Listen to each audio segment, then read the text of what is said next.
The purpose of this video is to demonstrate how to make a diagram in MySQL Workbench. The reason we would do this is to show others or for ourselves to understand the data that we're going to be working with and how we want to model it. You wouldn't want to create a diagram for an entire database because you could be dealing with hundreds of tables, but you want to use it for specific purposes to highlight what you're doing. The reason you would do this as a marketing analyst with some SQL and data management background, you might be the person responsible for demonstrating how something looks for your team. So we're going to go ahead and practice doing that right now. So whatever DBMS that you're forced to work with, your company is going to have one, and you're going to work within those constraints. So it's not going to look exactly like this, but it's going to be similar. So we're using MySQL Workbench, and what we're going to do is we're going to go to Database and Reverse Engineer. Now you'll notice at the top there's AWS. That's what I named my cloud database account. Yours is going to be different.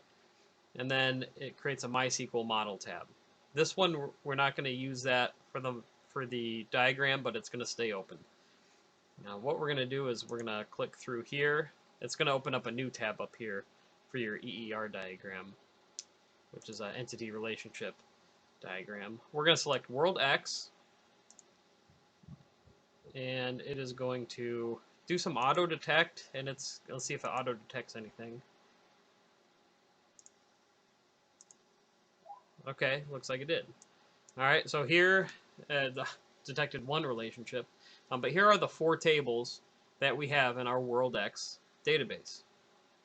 See country, country language, city, and country info.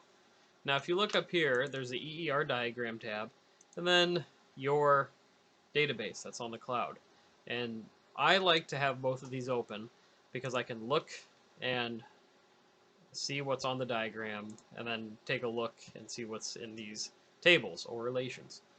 So I found something between country and country language. Well, let's see what those look like. So let's see what country looks like. You just right click and hit select rows. And then for country language, let's see what that found.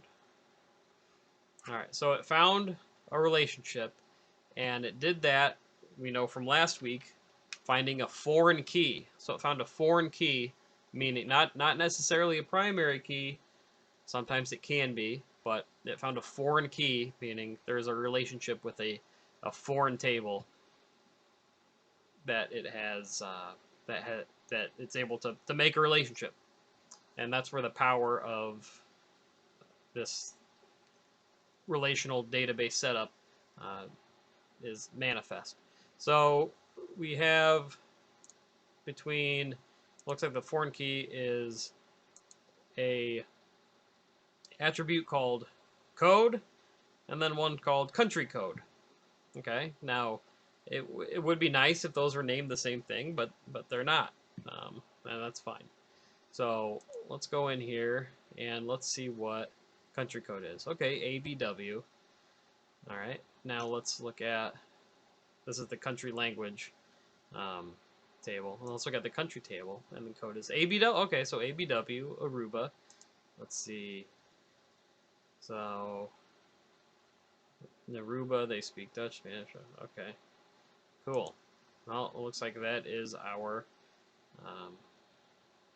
that is what's connecting these 2 things. So we know that Aruba's primary language, their official language is Dutch. Everyone speaks Papiamento. So that's a connection that this relational database has. And we agree. I think that's a good primary key. You can always overwrite it. But I agree with that primary key. But let's look at what some other primary keys could be. Could we connect, let's see, country info. How would we connect country info? Oh, we can't connect that. This is a blob with JSON items. Let's connect city. Okay, so city. How can we connect city? Well, we're probably going to use country code. So this is perfect because we actually have to go to the city table and use country code is our foreign relation, or is our foreign key to, let's look here. Let's tie it back to country. Country is the top dog, and then we can get country language from it, and then we can get city information from that. So the way you do that is in MySQL Workbench down here, you have a couple of icons to the left, and you have this dropper. So the dropper is what's going to allow you to pick a foreign key. So we're going to do, we said country code, and we're going to tie that to code. Now let's click on here and see exactly what it's doing.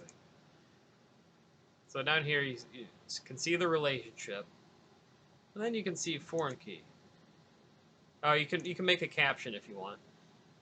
We're not going to do that for this class. And then you look at the foreign key tab, and this gives you more information. So first thing we'll notice is that this is a solid line connecting these two, and this one's a dotted line. The reason it's solid, you can see here, the difference is one's an identifying relationship and the other is not. If it's an identifying relationship, that means that the foreign key is the primary key of the child table. So this is the country language is the child, country is the parent, and it is, and we'll explain how that's defined in class. But this is an identifying relationship because in the child table, country car is the primary key and the foreign key. In city, well, it's just the foreign key. It's not the primary key. So that's not an identifying relationship. You can toggle it on. I've never done that. I think that just makes that the primary key, which we don't want to do that. And you will notice this is a primary key that is text and not numeric. So it's interesting. Normally we want to try to have it be numeric for performance reasons, but regardless, there's that. And then you'll see also there's an equal sign here and I think of it as like an antenna array, but multiple splits here. What this means is from the parent to the child, there's one and only one of each code in this parent table. But here, there can be many. That code can appear a couple times. Now, what do I mean by that? Well, let's look. In country language, here is the foreign key, country code. Well, we see here already, it's appearing multiple times. Same thing in the city table. Country code's appearing multiple times. But in the country code, it's only appearing once in here, and only once.